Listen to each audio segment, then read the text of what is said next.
Hi, I'm Dr. Roger Macias, and you're watching the Best Practices Show with Kurt Barron.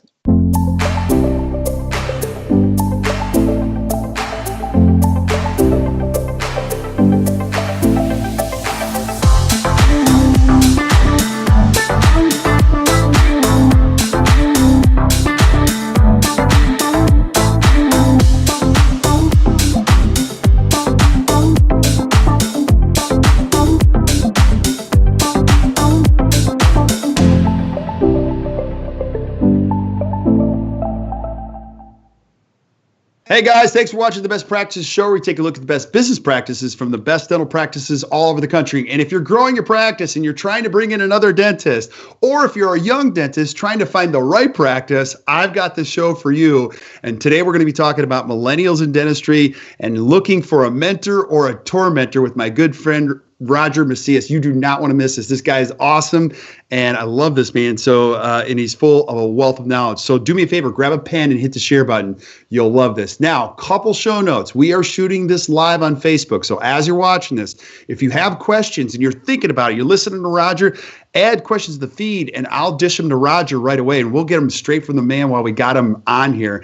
And then if you've got some questions that show up later on while you're watching, add them to the feed. You'll see Roger's you're good at social media. You're out there responding. Yeah. So, and then I can't even thank you guys enough. I got stacks and stacks of, requests for things that you guys want to see. And we're lining up shows, doing the best we can. We're going to be doing a lot with some great, incredible clinicians over the next couple of weeks.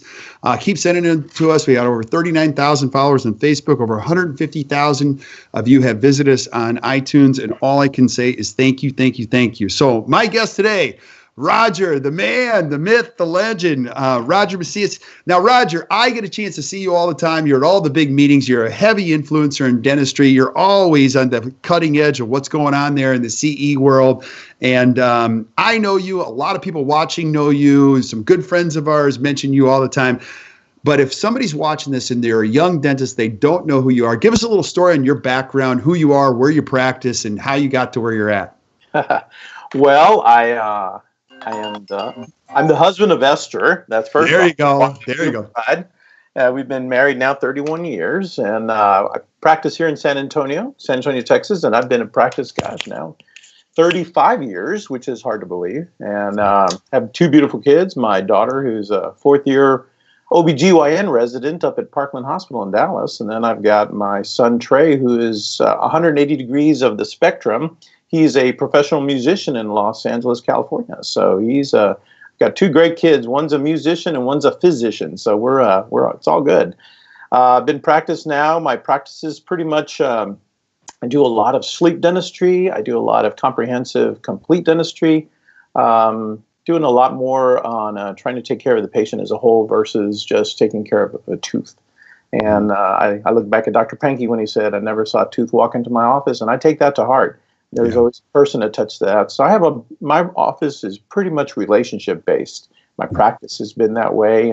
Didn't start out that way. It started out as it was a little bit more difficult. I was running out of one office, working for another guy, and so after about 4 years of that, I knew what I did not want to do, and so I moved on to my own practice, and so started at that time with just one hygienist, one assistant, and one front desk, and we made it happen. We've kind of grown into that. I've got two dental assistants, two hygienists, and one front desk administrator. They all are just an amazing team that I have. So they're just the nicest ladies.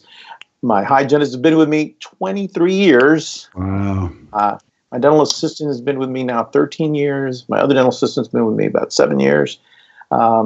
And we just hired this other dental assistant. Hygienist. She's been with me now for a little over a year. But previous to her, my hygienist was with me over 22 years. So, but she's moved on and now is a flight attendant. So, all right. Cool. And there's so many things that I'm going to ask you about, but you and I were talking, and I'm a big fan of the 7 to 3. We had Tom Dawson on yesterday. We were talking about straight 8, and you're like, well, I kind of trimmed that up. I do 7 to 2:30. How can you just shed some light on that? Because I do run into people out there like no dentist can do that, 7 to 2:30. How long you been doing 7 to 2:30? Is that a straight through? Do you take a lunch? Give us some perspective. They give me I say they give me, Mhm. they run my office. My staff gives me about 30 minutes to grab a bite to eat. So I usually, somewhere I work it in there, but we start at 7 with our morning huddle, and then we finish our morning huddle by about 7:20, and then we get ready for the day. The assistants are actually, and the hygienists get here like at 6:30 in the morning, and they're sometimes they're here at 6 o'clock. It depends on what we're doing that day, and they're getting ready to go. And then we start at 7:30, and we block schedules. So then we go straight through. I'll take a break right around maybe 11:30, and then finish up with I'll do a new patient around noon and till around 2 o'clock or so, and then we kind of wind down the day and are done by around 2:30. So, That is great. awesome. So that's not even 8 hours. Like I love it. I love it. And would you say, hey, look, if you create enough value, you have a great relationship, you can get patients to come in the hours that you work. You don't have to work on Friday nights and Saturdays and Sundays, right? No, but I did at the beginning. Right. Yeah, in fact, I was working when I first got into practice. I was the days that the owner dentist was not there. I'd come. He'd leave at 4, and I'd come in at 4, and I'd work till 9, and then I was working Fridays because he wasn't working Fridays, and then I'd work Saturdays because the office was available. So I'd see patients on Fridays, and then little by little, as I started noticing that the patients that were coming in on Saturday were patients that I was seeing during the week, and I was like, well, why do I want to come in on a Saturday if I'm seeing them during the week? Right. Or we would have a family, like let's say a family of 4, and we had them scheduled like hygiene and me doing a procedure, and then they'd say, "Oh, you know what? The lake is so beautiful today. We're going to the lake." And then I'd be sitting there by myself, twiddling my thumbs. Yeah. So after a while, I decided, okay, I'm cutting back. So I got rid of the Saturdays, and then I just started doing to Friday, and then as I started working more and more and started finding out a little bit more of the philosophies of Pete Dawson and LD Pankey and stuff, I started thinking, how, if it's my practice, I can practice any way I want to, as long as I can make the bills and and take care of my team. How can I do it? And I found out that if I cut back, I actually was more productive during those times, and so that's kind of what I've been doing now. We come in and we work 8 to 1 on Mondays and Wednesdays, and then we come back at 2:30 to about 4:30 on Mondays and Wednesdays. But Tuesdays and Thursdays it's 7 to 2:30. Okay, 7 to 2:30. Yeah. Yeah. So tell us about your journey. So when you were working those weekends, now did you find your way to the Pankey Institute? Because this is what we're going to be talking today is about millennials in dentistry, the mentor, because it's different now than it was. Like back when I got started, and I'm younger than you, they used words like preceptorships and things like that. And I remember, names came up like Hildebrand and all these great mentors and people. They just say, come to my office. I'll show you everything. I'll show you what not to do also. And today's day and age, it's a little bit different. So talk about kind of the evolution of your mentors in your life, and now you're looking to mentor, and what's happened in that journey. Well, it's really interesting. I can remember starting to do that when I was in dental school. Mm-hmm. There were a couple of our faculty members that had their practices across the street from the dental school. And so whenever I wasn't in dental school, if I didn't have any classes or anything, I went over there and I hung out at their office. I would just sit on the floor and watch them practice and see how they did things. And there's a guy named John Lee, who's just a super nice guy. And John and I have been buddies forever. And in fact, one of my dental assistants was John Lee's dental assistant. And so she's now works with me. But so I started just going and hanging out with him. And he was I would say he was like my first mentor there. And then little by little, when I got into practice, I would call him and say, hey, I've got a case. What do you think? And he'd show me. And then that he and Jack Shirley, I didn't even know Jack. I love Jack. Yeah. We were sitting there and I'm between. So I can tell you, and all of them. I mean, I was like John Lee, Jack Shirley, Bill Robbins, all these guys that I kind of turned to and say, like, how would you do things? And what would you do? And then finally, I remember Jack told me one day, he goes, hey, you have a patient, and her brother is the CEO of the Pankey Institute. And I was like, Chris Sager? And I know Chris Sager. And he was like, yeah. And he goes, he's from San Antonio, but he wants to know, are you treating his sister well? And I was like, well, I hope I am. And then it was Jack who kind of sent me on going to the Pankey Institute. But before that, it was the most amazing thing. I got one of these Dental Practice Today or something like that, one of those magazines that came out. And on the front of the cover, it said, how to put your practice in the top 10%. Yeah. And I was like, what does that mean? Is it top 10%? You see, because I had a magazine the month before, it said, how to stop being a procrastinator. And I looked at it and I said, you know what? I'll read this later. And I thought, that's not very good. So I said, I'm going to read this article. And it was by Peter Dawson. So I read it, and then I was hooked. And then I found out that Peter Dawson was going to be here in San Antonio giving a lecture. So I went to his lecture, and it was just like amazing. And so I said, that was like in December. In January, I was already taking his first course out in St. Petersburg. And then I took his next few courses there. And then at the end of that, after I was in Highlands, North Carolina with him, I said, now, Pete, what do I do now? I've taken all your courses. What do I do? He says, now you need to go to the Pankey Institute. And I was like, all right. So I signed up for the Pankey Institute, happened to be at the Young Dentist Conference in Washington, D.C., ran into a friend of mine, Richard Hunt, and I was sitting there with Richard, and Richard, I saw him on an elevator. He and his wife were coming down the elevator. Never met the guy before in my life. I'm sitting there, and Richard says, he goes, oh, San Antonio. I go, hey, North Carolina. I said, I was just there. I went to Highlands. I saw Pete Dawson. And he goes, yeah. He goes, in fact, Pete Dawson, I know we're actually going to Pankey in September. I was like, I'm going to Pankey in September. Next thing we know is that now we're going through Pankey. We went through all the continuums together. Yeah. And then from there, that's how I got to meet Lee Brady, and I've got all my connections, Mark Clive, and you know the rest. And so that's how I started my journey, and it has taken me from just to the next level of being able to do the dream practice that I wanted, and it's been good. But it did start out that way, because I remember the first week that I started in dental practice, I looked at my bank account, at the old San Antonio Savings Bank account, and I looked inside there, and I had graduated from dental school, had these three letters behind my name, D period, S period, and at the end of that thing, it had $68 in the bank account. And so I was like, oh my goodness, this is going to be an uphill battle. And it sure enough, it was. But I just, I started doing my best, trying to make sure that the type of practice, even without knowing what I knew through Institute, Pankey, or Dawson, or Spear, or any of those guys at Coyce, and all those guys, they were the big gurus at the time. I knew that I needed to treat patients like a human being.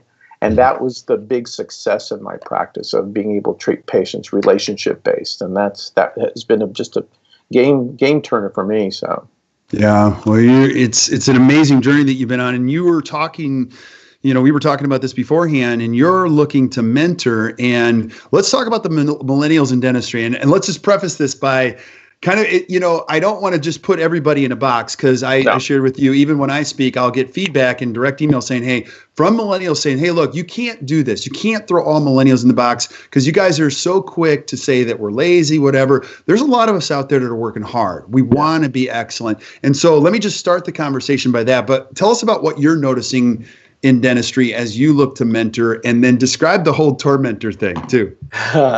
Well, I got that Tormenter from the television show Everybody Loves Raymond. Oh yeah, because he comes home to his house one day, and he goes, he was looking for Raymond's dad, and he was like, he was my mentor, and he goes, your mentor? You mean your Tormenter?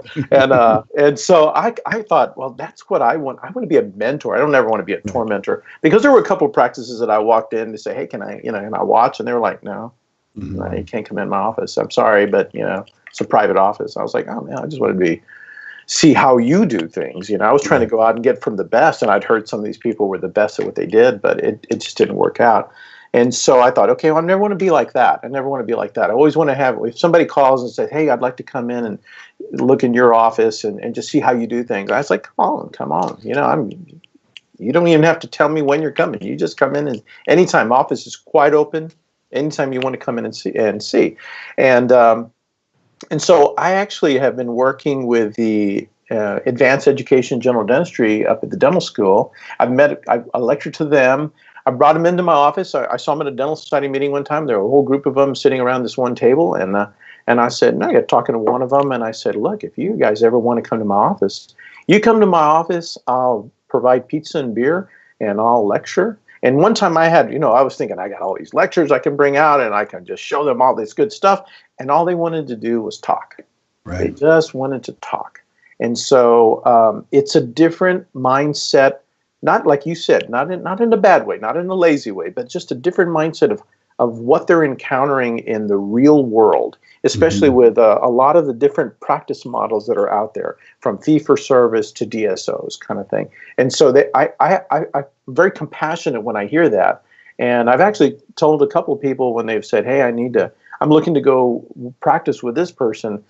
And I just kind of say, well, can I be truthful with you? I don't think that's the right practice for you, Right. And so just to be honest with them, because of what situations that I may know, but not in a bad way, because I never want to talk bad about anyone, but just to say, okay, I don't think, the cube has to meet the square. I mean, it's got to be able to decide for that puzzle to meet. And if it's not making it, I think maybe you should look elsewhere, because if you get tied into a contract or something that has all these restrictive covenants, next thing you know, you're not even practicing in San Antonio, and so or wherever they may end up going. And so I've got young dentists. I've got third, fourth year. I lecture to the first year dental students every year. In fact, I'm lecturing next month to the first year dental students, and I always try to talk to them about what a dream practice is about, just to get them excited about that, because their next 3 or 4 years is going to be stuck in how to learn how to cut an MOD.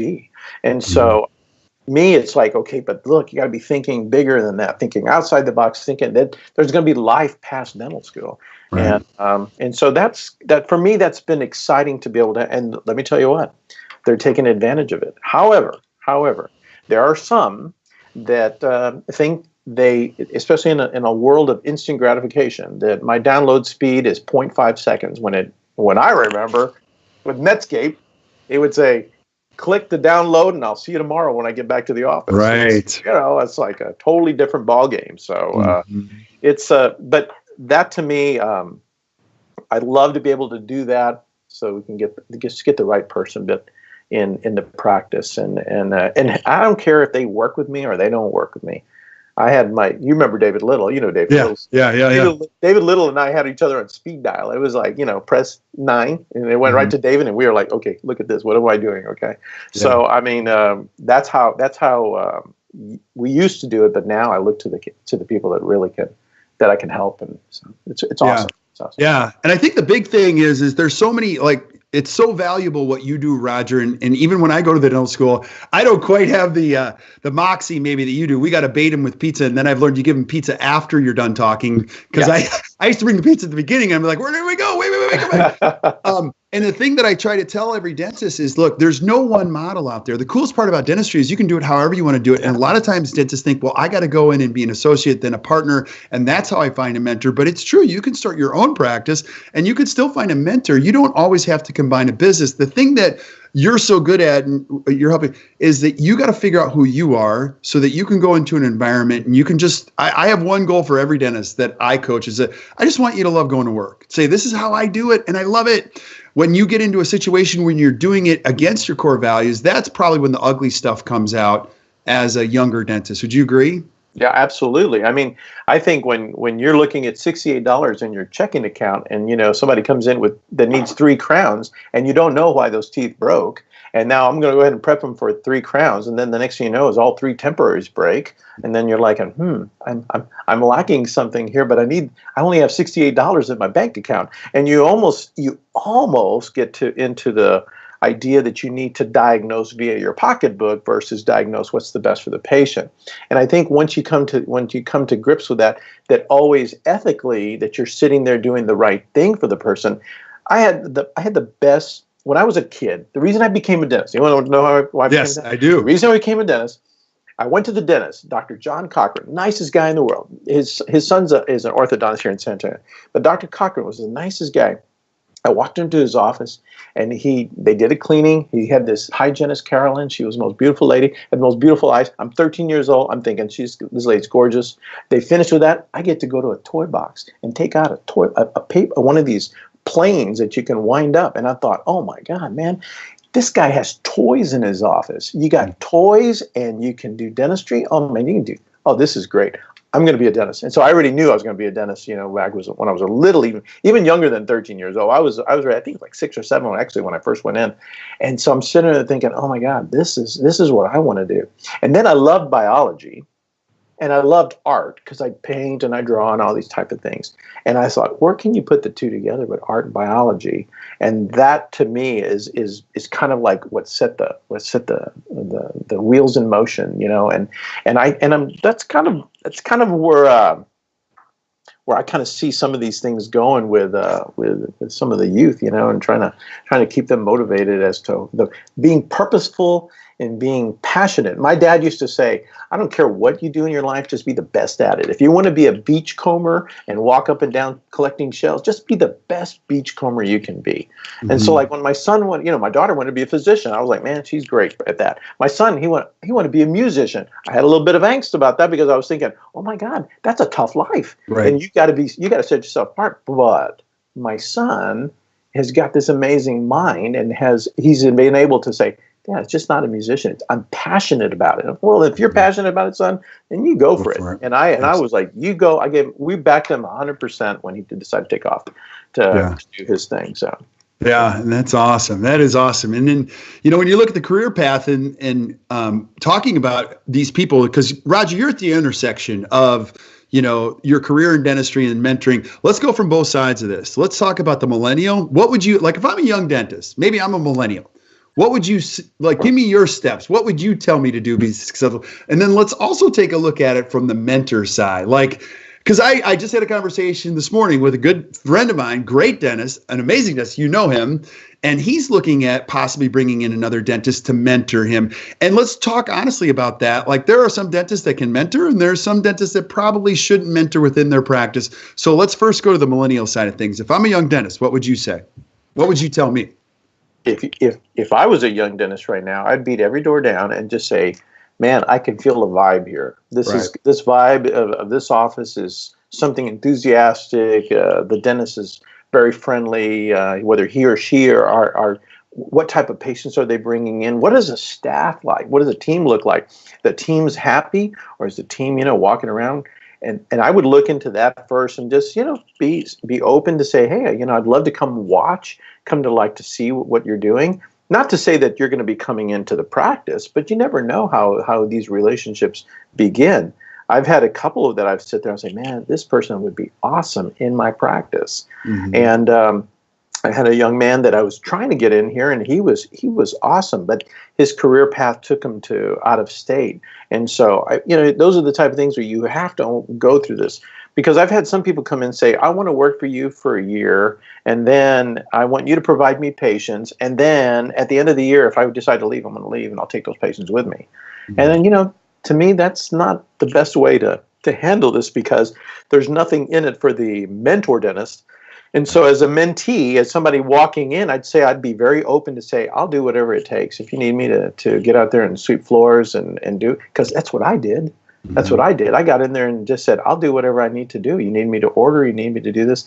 And then in the meantime, I was actually doing continuing education. I did my first continuing education class like a month out of dental school. And I just went in because I wanted to go see what it was like, to see what it is to do with this stuff called composite resins. We had never really used much of that. And it was just, you mix it and shove it in as quick as you can before it set up. But so I took a course, and that just changed the way I did dentistry, and you could offer so many things. But millennials need to be open to the suggestion of being able to walk in and say, hey, whatever you need me to do. You need me to do all your MOD composites or amalgams or whatever it is on number 15. Because I was kidding around with Bill Robbins. Bill and I were talking and said, hey, whenever I retire, I'm going to name my office the 451213. 45, 12, 13. I was like, 4, 5, 12, 13. Those are the only teeth we're going to treat right there. Number 4, number 5, and you can treat number 12, number 13. That's all, because he's left-handed and I'm right-handed. So, so that's the only, I'd love to do that. What a practice to have, but, and then let whoever else come in and do whatever they want to do. But it's because some of these, I'm mentoring right now, this young millennial. I mean, she's amazing. And she has no fear of taking out third molar. She has no fear of doing root canal. She has no fear of doing periodontal surgery. She has done a AEGD residency, and I mean, these are the type of things that they've educated themselves. They feel so positive about what they can do, and it needs somebody to just say, okay, well, let's slow it down a little bit. Let's see, if you love it, do it. If you don't love it and it's giving you angst, then you need to do that something else. And to me, I was awesome at, well, I should say that because I'm trying to be very humble, but I really did root canals very well. But I was always running late, and I did not like that. Right. I did extractions really well, but I was always running late. It's right, 2 hygienists, got to check both hygiene, and you're running late, and you broke a root tip, and I was just like, I don't think I want to do this anymore. Yeah. So I don't. I do what I love now. So and I enjoy doing it every minute of the day. There's not a day that it doesn't come in that I just say, oh man, I'm able to problem solve something, and I love it. So if you can get somebody who wants to come in and say, hey doc, you do what you love. Let me handle all this other stuff. Man, I would be like this would be a marriage made in heaven, Yeah. So, and you're intimately involved in organized dentistry and CE and all this. Do you think conditions are that much different for a new dentist coming out than they were when you were coming out? Let's add some perspective to this, because some people say, oh, it's so much harder. But Roger, I can remember the days 20 some years ago when I got started in this business, some of the biggest authority leaders in dentistry saying PPOs will be gone. It'll only be cash and HMO. Dentists were supposed to go away when fluoride came into the scene. So everybody's been predicting that it's over soon, but it never is over. So I guess adding all of that, is it different now for dentists than it was when you got out? I think that if I can see from what I've visited with dentists all over the United States when I go to all these meetings, the main thing that I see is the debt load coming out for the dental student. They have a huge debt load, and that is a. They need. What ranges are you seeing? Like I hear all over the board. Yeah, I don't know what you've heard, but I've heard anywhere from 50,000 to 250,000 or more, and that's a big debt load. Because if you think about that. If you have somebody's practice that let's say just taking a number out there, let's say the practice is worth $800,000, and you want to buy that practice, but you already have a debt load of $250,000. Now you're about 1.1 million into this thing. What bank is going to lend a young dentist that amount of money? Well, you don't have a home or a nice car too, because you don't want anybody to think you're not successful. Exactly. And you're not. I've been there. My dental assistant drove better cars than I ever did. I had a little brown Toyota Corolla that I drove for about 6-7 years, and I called it the Roach because it was nice and brown. And that's you got to pay the price. I think they always say Napoleon Hill, like you got to step up and pay the price. And so if you humble yourself as a young dentist and get out there, know that you have this debt load, but know that how do you eat an elephant one bite at a time, and give yourself a plan that I'm going to attack this debt this little bit over the next several years. Then I'll get to myself in a position that I'll be able to have what I have. It's just I think of there's some guy out there that says you got to live on rice and beans, every once in a while just to make it happen, and like he says, you got to live like no one else so that someday you can live like no one else. And it's an important thing. I mean, I know I did it. I'm certainly not in the same economic situation that I was when I first got out into practice, and lived in an apartment. My wife and I were just newly married and lived in an apartment. And like I said, dental assistants had better cars than I did, and she worked a job at the bank, and I worked in my office, and I put in long hours, and I tried to make it go, and kept doing internal marketing as best I could. I used to, back in the days when you would write a check, I would write a check for $1. I would write a check, and they go, "Oh, you're a dentist." I go, "Yeah, I am." They go, "Oh, do you have a dentist?" And they go, "No." I go, "Well, here's my card." So just by getting my name out there. Right. And then I would do Boy Scout troop meetings and Explorer Scout meetings and go to civic clubs and Rotary and just go put my name out there, and people, before you knew it. But you have to remember, I come from a big Catholic family, so I had instant 43 first cousins that wanted to come get their dental work done. So, yeah. And you're too nice of a guy to say no, so there you go. Yeah, put me into debt, but... Hey, that's kind of how it works. Yeah. So and from your, you're at the wonderful stages of your career. Give us some perspective on what mentoring looks like for you, because you do have a great schedule that lends itself, but is it all it's cracked up to be? Like, and what would you say to somebody else who says, "Hey, Roger, I'm at a point where I would like to mentor somebody, but I'm not having that much fun with it"? Um, well, if you're not mentor, I think every dentist to be out there to give back. I mean, every dentist give back in many different ways, Right. but to get back to those that really need it, it's the dental student, the young dentist. We need to go focus on the young dentist, the ASDA groups and American Student Dental Association groups. I see them. I work with them all the time with the American Dental Association, with the things that I'm doing, and I get to visit one-on-one with some of these young dentists to see the misery that some of them are going through, because it's just a tough world out there. It's different, like I said, different model, but I would be open to mentoring. Lee Brady and I had this conversation not too long ago about the perfect world for me would be to have somebody come into my practice that I could sit there and, they do their work. I get to do what I really like to do and just do that all day. And they can do the other things. And then when they have a problem, then I can help them and mentor them. For example, I'm coming up with a lecture right now on how to handle implant failures on old implant systems. Okay. Because they're coming back full circle 25 years later, that little screw breaks or something. Right. And do you have that stuff in a new dentist would not know what to do, only because they haven't had that experience that fortunately I've had over the years to fix those old implant systems. And how do you fix that? And to me, I take an old chisel and I'm on the grinding stone and go, I think this will work. And, it's amazing to be able to put that problem-solving thing into practice.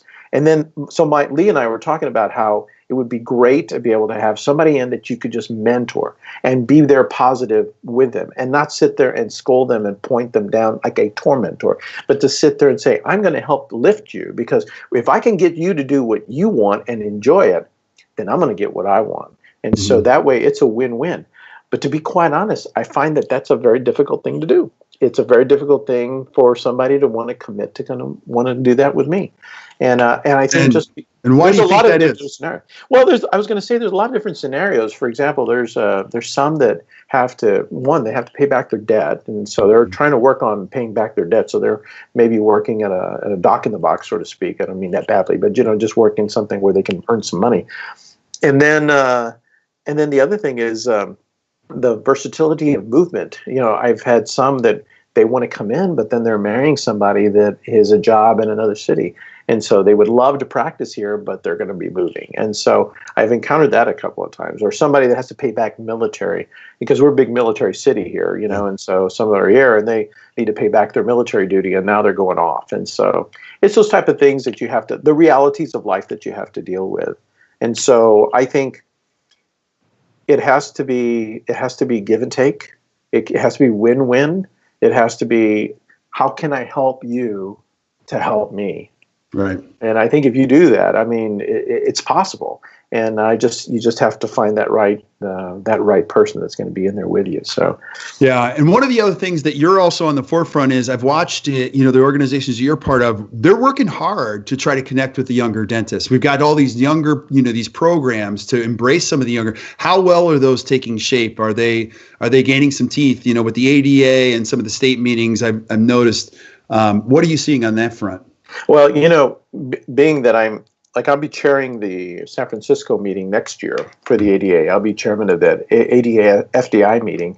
And we are now holding the young dentist, it used to be called the young dentist meeting, but now it's the new dentist meeting. It's being held in conjunction with the American Dental Association meeting. So it's like a meeting within a meeting. And they have their own keynote speakers, and they have their own kind of track as far as lectures and such that would be beneficial to somebody who is new at dentistry. And so that has been, I think, a positive thing. The ASDA reps and the new dentist reps that are on our committee, they seem to be focused on making sure that those things take off. It seems to be working well. Back when I was a young dentist and we had the big young dentist conference apart from the ADA, there's just a lot of meetings, and it's sometimes I'm meetinged out, and you have so many meetings you have to go to. And it's hard nowadays for a young dentist to travel to a venue, especially if you've got finances that are tough. So we try to make the best we can to keep the costs lower for them.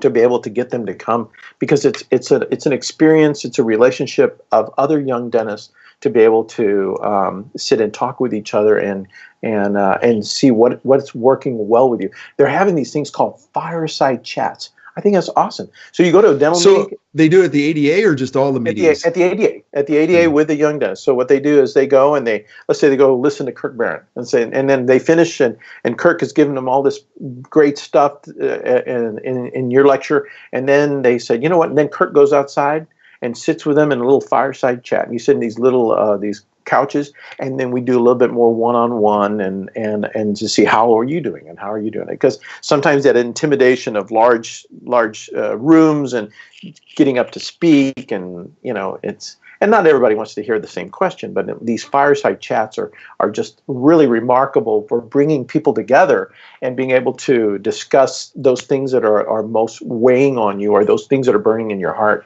And from whatever lecturer or person that you're encountering at these dental meetings, so yeah, it's a great opportunity. It's a golden opportunity, and I'm not the smartest guy in the world, and nor do I have any talents. But like when it was early in our phase, and when Sarah and I were dating, I would just go to these meetings, and a lot of times just being there. I don't know who said it, but 90% of success is just showing up. Absolutely. Being at these. I remember telling Frank Spear I had no money. Like we were just he's like, just come in, and I'm like, oh my gosh, thank you so much. And I remember sitting in the condos at Pankey C1. Irwin invited me down. And he didn't charge me anything, and I got to hang out in the condos. Now, I wasn't a dentist, so I was able to hang out. And those were such valuable experiences. And I guess if you're a young dentist watching this, the lesson is that a mentor doesn't find you. You just got to put yourself in an arena Absolutely. Or a place where it lends itself to a great conversation, and then follow up with people. I remember I took the same course as you, How to Put Your Practice in the Top 10. And the first time I went, I was forced to go, and I didn't want to go. And so I loved the course. And at the end of the course, I wrote Pete Dawson a letter. Guess what he did? He wrote me back. Like, I still have it to this day. I put it in plastic, and he wrote me this. It wasn't a long letter, but it was a little card. It was like 5 sentences. I'm like, the dude wrote me back, and it was so cool. And I've got it saved. And I think that's the important piece, is that just show up, and you'll find that most people have a good heart. If these people have been on the circuit, or if they've been great educators, they want to give back. They enjoy it. Bill Robbins is one of my favorite, who's a mutual friend of mine. Bill reminds me all the time, Kirk, you know what our responsibility is? I'm like, what? He's like, it's to leave the campfire in better condition than we found it. Absolutely. And I tell the kids that all the time, and they're like, Dad, we don't camp. And I'm like, that's not the point. Yeah. Well, I tell you, my funniest real quick Pete story was that I played golf with Pete here in San Antonio. And so we were playing, just a little friendly game of skins, and I won $5 off of Pete Dawson. And so so he gave me a $5 bill, and I said, oh, this is awesome. Can you autograph it for me? That's and awesome. And he goes, you mean you're not going to spend it? I go, no, I'm going to frame it. And he goes, well, then let me write you a check. Because he didn't have to come out $5 on his side. I said, no. I want a $5 bill. So I have one from Bill. I have Bill Bryant, a $5 bill from Bill Bryant, and a $5 bill from Pete Dawson. But these are the guys: Bill Bryant, who was up in Dallas, one of the cadre of Pankey, and Pete Dawson. These are the guys that, like you said, you come over. I can't afford it. Well, then you come in and just come in here and be with me. How can I help you? And they would never turn you down. They would never turn you down. And that's the mentor that you need. Now, I will tell you this: millennials, young dentists, new dentists are looking at continuing education in a totally different mindset. They're looking at on social media. Oh, okay. They're doing YouTube. They're doing all these other things that they can go through. Well, we're doing it right here, right now. Just get some information. But so to attend these meetings, we're seeing just a little decline all around the entire nation, and not as many young dentists or new dentists are coming out to these meetings. But that's the place. Those meetings are the place where you can go and work with each other and get to meet these people. And I remember the first time I went to Chicago, and I went to the American Academy of Restorative Dentistry, got up there, or Crown Ridge Prosthodontics. I got up there, and I'm just looking at these, Schaefer, Hine, and Levy, the guys that wrote our book. I mean, I'm sitting there looking at it, oh my God, these are the guys that wrote the book. They're sitting here. Mm-hmm. And to be able to meet them one-on-one and know that they're just good people that want to be able to give back. And I think that's what we need to look for. Amen, brother. I always want to know from great influencers, great people of this, what do you think the profession is going to look like in the future? Give me your best, it's anyone's guess, but tell me what dentistry looks like in the next 2, 3, 4 years in this respect. Well, I tell you what, of the things that I'm doing now, I mean, I look at what I do now compared to what I did then when I started in 1983. I know I look 35. I know, but you look great. Thank you. I appreciate it. I need powder. Anyway, you got hair on the sides. I don't have it anywhere, man. But I look at, I'm using a scanner now. I'm scanning my crown and bridge impressions now. I'm using the implant systems that we're using, the all on fours, dealing with airway issues that would never found. You say, oh, you grind your teeth, let me give you a night guard. Those type of things, and the education that I've taken just to get to the point where I practice now, I only see the technology just blossoming as to what it's going to be in the next 4 or 5 years. I just want to keep up with it. I'd say the half-life of dentistry is about 7 years. So half of what I know 7 years from now will be obsolete. And so I think those are the kind of things that you need to be prepared for. I think there's always going to be room for the fee-for-service practice dentist, without a doubt, because people seek that. If I have a cardiology issue, I'm not going to find somebody who's on my plan just to say, well, just because you're on my plan. I want to find the very best. And people always seek out the best. I mean, when you go to a restaurant, you want the best food. You want the best service. My practice is all about customer service. Yeah. You seek that out. The people that set themselves apart are the ones that are going to be successful. The ones that, if you're a drill 'em, fill 'em, bill 'em dentist, you're just going to be another puzzle piece, and you're never going to answer that question as to being the very best. You got to set yourself apart. Dr. Cochran, who I said the guy that influenced me the best, he said, you may not make $1 million at being a dentist, but you'll have a nice lifestyle. Lifestyle. You'll live well. He goes, but you got to be able to do what you need to do. You got to walk the walk. You got to talk the talk. You got to do it. And that's getting out there and shaking the bushes every day. There's some days I walk in here and I go, I'd rather be home. Mm-hmm. But there's some days I come in here and I say, I can't wait to do this. I was doing this case. I was doing a case the other day, and I was trying to find the opening of an old crown that Richard Hunt had done in North Carolina, an implant crown, and he had cemented this crown. It was beautiful, except it was a little wiggly. And I was sitting there, I was trying to find the opening so I could go back and tighten it down. And I told the patient, I said, let me ask you, is it wrong that I'm really excited about doing this today on you? And he was like, did you sleep last night? I said, I was so excited. I couldn't wait to get to see you today so I could do this on you. And he was like, boy, you've got something else in your brain. And I was like, no, because I just know I can do this. And so I got in there, it was touchdown. I got in there, I tightened it down, found it. He left. He was happy. I was happy. It was a great experience. So those are the type of things. The patients love you. They become your dental assistants and your team members or chairside cheerleaders, and they want to just see you do well because they do well too. And your patients are happy. It sounds like a platonic world, but I tell you what, it is doable, and you have to be excited about it. So yeah, and part of your excitement, if you're a young dentist watching this right now and you're frustrated or you feel isolated, which is easy to do, that's why you got to get around people like Roger. You get in a room with them, your energy's contagious, it's authentic, and it's no different than my journey or anybody else's journey. You got to surround yourself with the right people to protect this up here. You go back and be a better husband, better provider, better dentist, better everything. So it's really one of the most important parts of any dentist journey. Absolutely. Yeah. So, buddy, I'm so grateful to have you on, man. Stick around, Roger, while we say goodbye to everybody else. We're going to have you back on a whole bunch of other topics. I would love to do the whole implant conversation with you. Once you get let's go through the methodology on that. That would be awesome. That'd be fun.